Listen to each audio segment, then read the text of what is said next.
are a slightly better team right now. I saw that in the wake of the Donovan Mitchell 71 points, the Cavs underwent one of their random drug tests that they conduct a few times a year. They go, he was on meth or something? I don't know. Listen, the way he was still going strong at the end of the game compared to everybody else, like there's a few plays where it was just him straight hustling and just speeding by people. And so you could watch and go, maybe some meth. Well, and he tweeted about it too. He goes, and just like that, we're drug tested this morning. The league tests at random times throughout the season. And so it could have been coincidence, and this is when they did it, but I'd be more willing to bet that maybe they pushed up their schedule a little bit. I wonder if they did one of their random drug tests after Kobe put up 81 points against the Raptors in 06. I don't know if they were doing the random drug tests. Oh, really? Then. Yeah. 15 years ago, they weren't doing PED tests in the NBA? I don't know if they were doing them as often. Wow. So they get 4 random tests during the season and 2 during the off season. Now, performance-enhancing drugs probably don't encompass pot. No. Because, also, but drug tests used to be pretty comprehensive. Yeah, it used to be just any banned substance. There you go. But I bet one of these go-arounds with the CBA, and the players were like, it's got to be performance-enhancing. I think the NBA got rid of that they were the first ones to be like, you're not testing us for marijuana anymore. Right. The NBA, I think, has always been probably the most progressive in that way of the leagues. You know, they don't crack down so much on players for saying stuff. And, Kyrie Irving was still getting paid, for Christ's sake, in the midst of all that Nazi stuff. I think he was. Yeah, I think so. So I don't think that they test for that. But, if you're, and people who are old enough like to talk about the old days of all the sports, whether it was smash mouth football, where there was short shorts basketball, whether, there were guys on the sidelines, football, drinking beer. Babe Ruth is eating hot dogs before he went out to bat. So the NBA in 2023, or whenever they started, they're like, we're going to check you guys for that. But whether or not it was one of their random tests, who knows? Smoke weed every day. But Donovan Mitchell, if there was any doubt, and I don't think there was when we got him from Utah, that he was going to blow up like the Godfather here among your Cleveland Cavaliers. So they beat the Bulls in overtime the other night. I ran into one of the people with the Cavs organization this morning, and she said, when are you going to come out to a game? And I said, well, I usually get to a game when the Bulls are in town, but I didn't get there. Because they're always trying to throw me tickets to Cavs games. And I go, well, the Cavs play my A team or my C team. If they play the Raptors or the Bulls, then that's usually when I'll go to a game. Well, you missed a good one Monday. Oh, yeah. That's one you should have been at. I should have been there. But it was a Monday. Yeah. It was the last day of vacation, and I wanted to savor every second.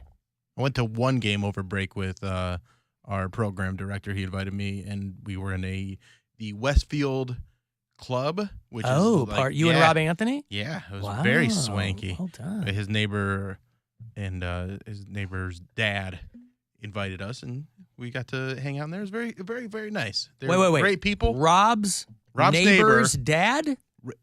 He's the one that has the membership. He works for he's high up in a big corporation. Mm-hmm. So they're a partner with the Cavs. And I was like, aren't we technically also a partner with the Cavs? We never get to start. Rob is the program director for the FM flagship station of the Cavaliers. Well, he shouldn't be relying on anybody to get tickets. Apparently need a company that kills bugs to get you into the big places. Wow. Good for him. But it was a lot of fun up in there. And that was a game they played against the Bucks and handled them quite well. Wow. So we got to go to that game, and then afterwards I got to pop over to Hilarities and see Uncle Party, Ryan Dalton, hang out with him for a little bit. Right, Nice Uncle day. Party was in town. It was a nice night. There you go. Yeah, Rob came out to Gwen's birthday party over the break, And I thought I was must going to have get to meet missed his my- wife. It was going to be him and his wife, but I think they had some friends from out of town, and so I'm he just came looking for by my himself. invitation here. I don't invite you guys to those. I see you guys every day. Unbelievable. This is for honestly. people we Honestly, though, it's It's for like people we don't see. pretty ridiculous. No. I've never invited you guys when we have Christmas parties at the house. I don't invite you. And first of all, it's Gwen's birthday party. It's like, I'm great friends with Gwen. Right, but you're also not upset that you didn't get invited. I did you a favor by not inviting you. I know. It's fine. It's fine.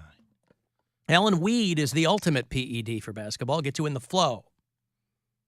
Well, listen, I'm much more accomplished weed smoker than basketball player. I might take a little bit of umbrage with that. Tell that to J.R. Smith when he didn't know that we were down by 1 against the Right. Warriors in 2018. Get you in the flow. You need to be pretty alert. Pass to the play ball, basketball. Earl. Yeah. Why do you think the guy went to golf? So they got anyway, the Cavaliers will play tonight against the Phoenix Suns. Nate wrote me, Alan, I'm a podcast listener, so obviously my input means nothing to your ratings, but I don't listen to any part of a Marcel call anymore. I get a missed lot good of one yesterday. Yeah, I get a lot of angry email from people anytime. Sometimes there will be divisive people on this show. Present company excluded. We are all on this show inherently divisive. There are people who hate me, love Mary. Love me, hate Poundcake. You know what I'm saying? But there are also semi-regular parts of our Alan Cox Show family who are divisive as well. Marcel is not one of those. Yep. I mean, he used to call all the time. Now I'll put him on because he doesn't call that often. But I also like that But he people calls. people don't root for him. Yeah. Because it's like I said yesterday, talking to him is like talking to fridge magnets. It's sentence fragments that don't. Clearly, he's challenged in some way, but you can also see what he's trying to do. Like he has the wherewithal to tweet that he's going to be on this show. He's got like 15 followers. I don't know who the hell's following Marcel. It's hilarious because Brooklyn and he New acts York. like these are scheduled calls that That's we right. set up with him. He'll tweet. He does. I'll be on live with the Alan Cox Show at 2:40 or Yes, whatever. the tweet, but that's hilarious to me because the tweets are like, "Hey, tune in to me on Fox Sports in 5 minutes." He's just a regular caller. Be like if Dick from Dayton was tweeting and was like, he'd have a full media schedule. Dick from Dayton, but Nate, he does not listen to Marcel. You'd never lose me as a listener, but Marcel definitely time shifts my relationship to your show. Well, listen, I've said it. It's not just for me. Sometimes you got to 10-second forward your way through life. But Nate doesn't like to do that. He points out that my voice is like angels tap dancing on his eardrums. He does not like hearing Marcel. What? I said he does not like hearing you, Marcel. What? He does not like hearing you at all. Right. I just re-listened to That is gross. an old John Mulaney special, and he talks about the New York Post, and one of the things that he talks about is how they rank people, and he said the highest thing you can be is an angel, and an angel is any child that died. And then there's a tot. A tot is an angel that is still alive. Mm-hmm. And so anytime... Yeah, because they do all the shorthand Yeah. of the New York Post. So anytime someone has been saying angel over the past few days, I'm just thinking of that explanation of it, and it's real dark. A baby who died. Child. A child who died. Just a baby. What do they call a baby who died? I mean, that's... An abortion. Hey, January 15th, hilarities. Headline Come see in Hometown me. Club. Brr, brr, brr, brr. That's right, because Mary Santora, she's out there doing it. Yeah. Quick-witted. QuickWickandFrolic.com. She's so quick-witted that it wouldn't even count as an abortion. Hey, FDA said you can start buying those abortion pills in the pharmacies. It's good news for you ladies. Get your abortifacients, OTC. Let me give you some money here. It's $1,000. As promised, chance for you to go fund yourself. You get these once an hour, so listen closely and good luck. The Buzzard wants you to go fund yourself and score $1,000. Enter the nationwide keyword BILLS at WMMS.com. That's BILLS. Enter it now at WMMS.com. And good luck from Buzzard Radio.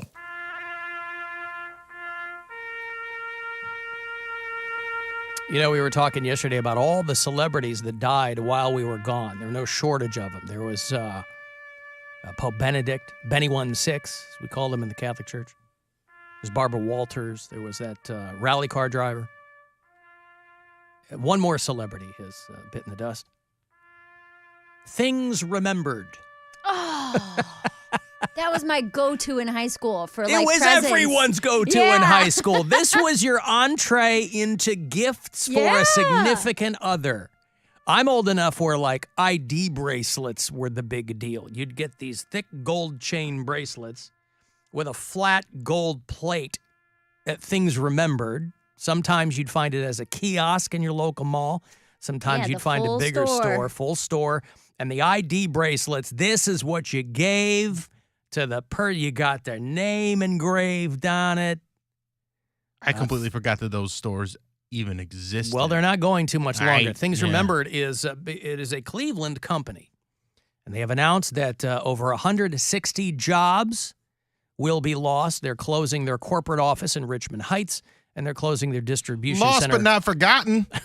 Obvi. Right. Everything you've ever gotten from there, you've committed to memory.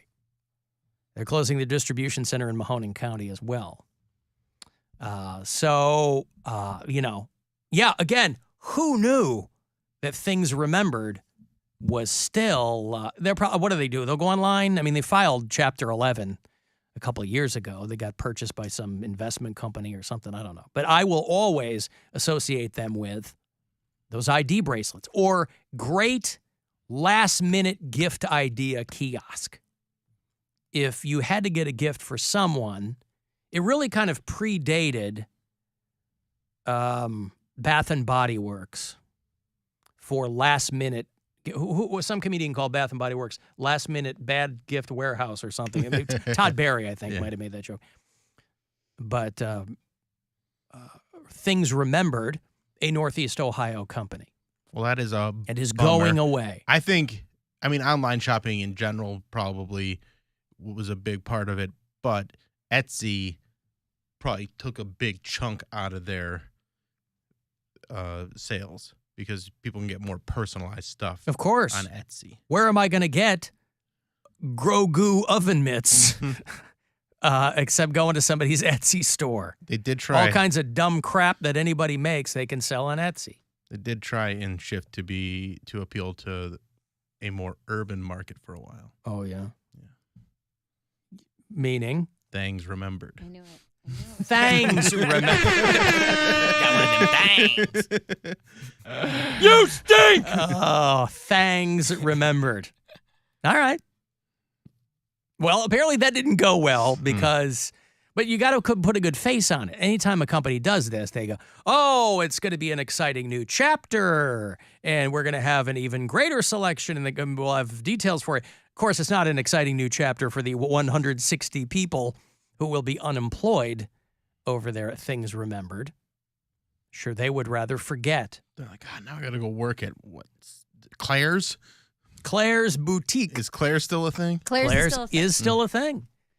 They're still doing buy one item, get five free. Yes, and it's the cheapest stuff, and it doesn't matter. That's exactly what it is. Brian's daughter got her ears pierced at Claire's, and I'm not exaggerating. I think it lasted a month because she was only like 5 maybe, and it was like their first try, like, hey, can you handle this responsibility? And she could not. What is the responsibility? You got to clean them, and you got to, gotcha. because it'll get all gunked up. I mean, it's not What high 5-year-old is quality. going to keep up on that? Well, I mean, they would, okay, time to clean your ears, Yeah. like that thing every day. And she just lost interest so fast. She's like, this is absolutely not worth it. So they bought like that buy one, get 40 free. Mm-hmm. She got 200 earrings and no ear piercings now. Well, and culturally, in college I dated a lot of Indian girls. And culturally, there are some where they get the ears pierced on the baby. They're a week old and they get those ears pierced. But other people, they've got some serious thoughts and reservations on having a little kid with pierced ears. They don't do genitalia, by the way, at Claire's. No piercings. And he's asked. Are you sure? Yes, he asked. No back room or? No. Because I asked too. I said, can I do it right in the window? And they said no. Want a little scrote dangle. Prince Albert right there in the, excuse me, dear. You're going to have to wait with those Hello Kitty. I do my vasectomies Charm. at Claire's. They pull the gun out and the whole thing. So, maybe things remembered should transition into genital piercings. Maybe that's part of their exciting new chapter. That would be pretty good, wouldn't it? If they go, hey, you know what? Vajazzling? Get it engraved? You want something you're going to remember. You come out here to Things Remembered and get your taint punched. Wangs remembered. God, that would hurt. To get your taint pierced? Get anything down there pierced. I think that is all hallowed ground. Don't touch Stop it. messing around with that. Don't You touch girls with the piercings, you guys, knock it off. If you're a professional body mod, a dork or something, okay, God bless, because you're trying to get people to pay attention to you. I understand. But knock it off. It's not doing anything for you. How do you feel about the nipples? Well, as a former nipple pierced individual, I will say that's all right. But I was always terrified that somebody was going to be on top of me and pull them like grenades. Did you have one or both? I had both. Hot. It's not. It's super, super lame. What makes you get it? Because I thought it'd be funny. Funny? And you I thought funny? My dingly dolphin earring was funny. I mean, Nipple piercings aren't funny. Well, Nipple not piercings are for not funny. I thought it would be. Listen, I was edgy. not even edgy. I mean, it was just because there's nothing edgy about it. I just You thought thought it'd it would be hot when you're like with a girl and she sees But it. that's she what. thinks it'd be But interesting. that's what I'm saying. 'Cause I don't take you as a guy that just walks around with his shirt off all the time. Well, I mean, if I was He doesn't having wear sex shorts. with someone, I would, No, I'm just saying because I doubt there's a lot of people who don't want to get piercings unless they have the opportunity to show them off. Like people don't get tongue piercings or. Well, no, that's lame. That's what I'm saying. People are like getting stuff just so like, what are you gonna walk around with your tongue out the whole time? Yes. Have you ever seen That's lame. Do it because you want to do it, like you think it's cool or whatever. But no, it just got to the point where it was like, Jesus, one of these people is gonna How grab long? me and pull. Did you have them? 8 months. Oh, okay, so you didn't even do a full year. No. No, I wore earrings for like 25 years. I mean, I had them when I came to Cleveland. I think I finally pulled them out, and I was one day you just go, I'm done with this. I'm over this. But do what you want to do. But I think you're not going to jam up anything that you're using on a regular basis if you get your nipples pierced or you get your eyebrow pierced. You can see these people get their eyebrow pierced, but their body rejects it. So it slowly forces Yeah. the piercing out. No. I have a friend who has a scar Yeah. there Yeah. because of it. So you end up with a cool scar, maybe, and no piercing. How do you know if your body's gonna reject You it? don't. Ugh, People find out they have a stainless steel allergy or I don't know what the hell. that's But, awful. but I say do whatever you want to do with your body. It's your body. It's your meat sack. Spend whatever time you want with it. I'm glad to see But that you're not impressing anybody. the gauges thing seems to be coming to an end. I thought that was over a long time ago. I know, but Because everybody takes My- them out my and then they kids- got to snip their. Yeah. They got to They just snip sew it back their together. earlobes. my kids were like the last rattle of that when they were in their like late teens. How big like do they go? 17, 18. They went like quarter inch or something. That's still pretty big. Yeah, it was not, and I was just like, this looks so bad. But they had, we weren't exactly like the parents with all the rules, so that was like the one thing that they're like, oh, our dad doesn't like this. I'm like, all right, Yeah, they're go trying to ahead. rebel. Yeah, See what you do it's not is that I don't like it. I think it's just a bad idea. And then my one daughter had to get them sewn up a few years ago. if you know you have rebellious kids, what you do is you tell them you really don't like something that you genuinely don't have an Yes. opinion on, and then they go do that, and you're like, yeah, I was like, we guys stop reading books. right. Learning to count, that's for losers. I got to take a break. If you want to text for anything, 35192 to get me there, AlanCoxShow.com. You can watch and listen.